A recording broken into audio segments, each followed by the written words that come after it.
السلام علیکم ورحمۃ اللہ وبرکاتہ۔ الحمدللہ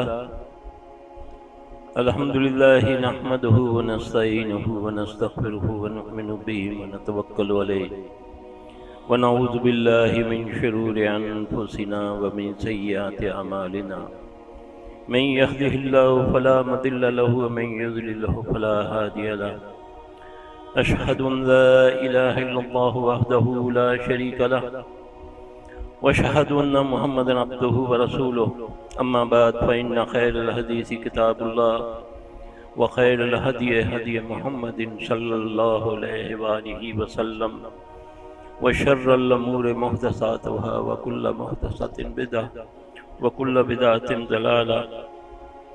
اعوذ باللہ السمیع العلیم من الشیطان الرجیم من حمزہ ونفخہ ونفثہ، بسم اللہ الرحمن الرحیم۔ ربی اشرح لی صدری ویسر لی امری واحلل عقدۃ من لسانی یفقہوا قولی۔ رب زدنی علما رب زدنی علما رب زدنی علما، اللہم انفعنی بما علمتنی وعلمنی ما ینفعنی وزدنی علما۔ الحمدللہ علی کل حال واعوذ باللہ من حال اہل النار۔ اللہم ارنا الحق حقا وارزقنا اتباعہ وارنا الباطل باطلا وارزقنا اجتنابہ وارنا الحقیقۃ الی الاشیاء کما ہی۔ اللہم طہر قلبی من النفاق وعملی من الریاء واللسان من الکذب وعینی من الخیانہ فإنک تعلم خائنۃ الأعین وما تخفی الصدور۔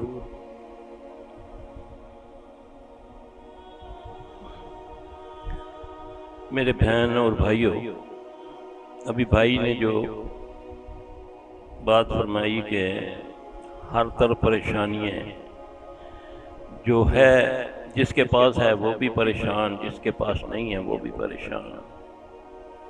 آخر کیا وجہ ہے؟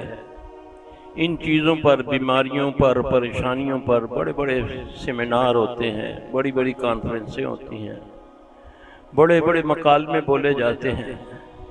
الحمدللہ ثم الحمدللہ، ہم پیارے محمد صلی اللہ علیہ وسلم کی امت میں سے ہیں، تو بدنصیبی یہ ہے کہ ہم اتنے دور جا چکے ہیں کہ آج ہمیں کوئی سجائی نہیں دیتا، راستہ نظر نہیں آ رہا، یہ کیسے ہوگا، کیا کریں گے؟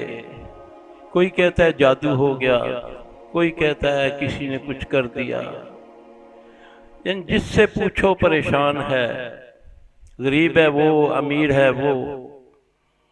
کبھی ہم نے سوچا ہے کہ آپ صلی اللہ علیہ وسلم تو فرماتے ہیں اسلم تسلم، جو اسلام میں آ گیا وہ سلامتی میں آ گیا۔ آج میں اتنا اپنے آپ کو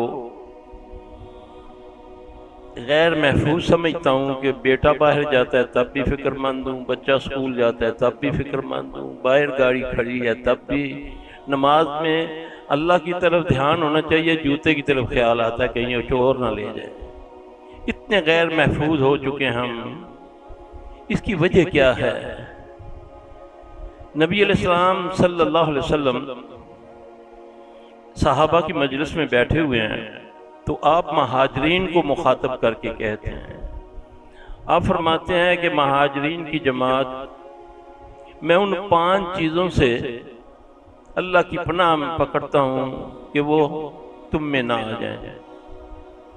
پہلی آپ نے فرمایا کہ جب بے حیائی عام ہو جائے گی، لوگ اس کو برا نہیں جانیں گے، تو اللہ ان میں ایسے بیماریاں، ایسے روگ پھوڑ دے گا جو پہلوں میں نہیں تھے۔ اب آپ اندازہ کر لیں، یہ کرونا ہو گیا، ڈینگی ہو گیا، یہ جو بیماریاں ہیں یہ پہلے نہیں تھیں۔ اس پر بڑے بڑے سائنسدان بیٹھتے ہیں، بڑے بڑے، لیکن کبھی آپ صلی اللہ علیہ وسلم کی طرف توجہ نہیں کی ہم نے کہ آپ نے کیا فرمایا، اس کی وجہ کیا ہے۔ اسباب تو اللہ نے پیدا کرنے ہیں نا، کرونا بھی تو اللہ کی مخلوق ہے نا، اللہ ہی نے پیدا کیا نا، وہ جن بھی اللہ نے پیدا کیا، تو اللہ کے حکم سے ہی سب کچھ ہوتا ہے۔ اب ان سے کیسے بچنا ہے، جو نبی صلی اللہ علیہ وسلم نے بتا دیا، جب بے حیائی عام ہو جائے گی وہ لوگ اس کو برا نہیں جانیں گے۔ مجھے کیا ہے، کرتا ہے خود بھرے گا، اس زبان سے کہہ تو دے اچھے انداز سے. تو دیکھو آپ نے فرمایا اس کی وجہ ہے، بیماریوں کی آنے کی وجہ یہ ہے کہ بے حیائی عام ہوگی، لوگ اس کو برا نہیں جانیں گے. دوسری بات آپ نے فرمائی کہ جب لوگ ناپ تول میں کمی کریں گے. اب ذرا ہم آج کے موجودہ دور میں ذرا اپنا جائزہ لیتے ہیں، یہ چند باتیں میں آپ کے سامنے رکھتا ہوں. جب لوگ ناپ تول میں کمی کریں گے تو اللہ تبارک و تعالیٰ ان پر ظالم حکمران مسلط کر دے گا. اب ناپ تول میں کمی کسے کہتے ہیں؟ صرف تولنے والا، ریڑھی والا. میں ناپنے والا ہوں مجھے نہیں، میں بولنے والا مجھے نہیں، میں لکھنے والا مجھے نہیں. جو بھی اس معاملے میں ہوگا، جب ہم ناپ تول میں کمی کریں گے اللہ ہم پر ظالم حکمران مسلط کر دے گا. وہ تم پر رحم نہیں کریں گے. مہنگائی کا عذاب ہوگا، کساد بداری ہوگی. ہے پیسے لے کر گھومتے ہو، خالص مل جائے، دودھ خالص مل جائے، 250 کلو 250 روپیہ دوں گا خالص. اگر مالک ایماندار ہے تو ملازم بے ایمان ہے، وہ راستے میں لاتا دودھ میں پانی ڈال دیتا ہے. اس کو کساد بداری کہتے ہیں. دو باتیں ہو گئی. ذرا میں نے اور آپ نے جائزہ لینا ہے کہ یہ آپ صلی اللہ علیہ وسلم نے فرمایا ہوا ہے، یہ قیامت تک کے لیے آپ کی بات ہے. جب لوگ بے حیائی نہیں سمجھیں گے تو ان پر بیماریوں کا عذاب آئے گا. جب ناپ تول میں کمی کریں گے اللہ ظالم حکمران مسلط کر دے گا. تیسری بات، جب لوگ زکوٰۃ نہیں دیں گے تو اللہ تمہارا پانی بند کر دے گا. اگر جانوروں کا خیال نہ ہو تو اللہ تمہیں پانی کا گھونٹ نہ دے. آج اگر مجھے آپ کو پانی مل رہا ہے، جو میرے آپ کے ہیں معاملات، ذرا میں اپنا جائزہ لوں تو اگر جانوروں کا خیال نہ ہو تو اللہ پانی کا گھونٹ نہ دے. ہم زکوٰۃ بھی ایک اپنے اوپر سمجھتے ہوئے کہ میرے اوپر یہ مسلط کیا گیا، حالانکہ وہ دینے والا بھی وہ ہے. کبھی زکوٰۃ سے مال کم نہیں ہوتا. اور پھر ہم نے ایسے لوگ بھی دیکھے ہیں سارا سال صدقے کی نیت سے کرتے رہتے ہیں، جب زکوٰۃ کی باری آتی ہے تو اس میں وہ زکوٰۃ میں کنورٹ کر دیتے ہیں کہ یار وہ 20,000 وہ کنویں کے لیے دیتا ہے، وہ بھی لکھو. حالانکہ صدقہ اور زکوٰۃ علیحدہ علیحدہ دو چیزیں ہیں. جب زکوٰۃ نہیں دیں گے تو اللہ تمہارا پانی، آپ جائزہ لے لیں اپنا، جہاں بھی جائیں پانی کا مسئلہ بنا. کہیں اتنا پانی آتا ہے کہ وہ بال بن جاتا ہے.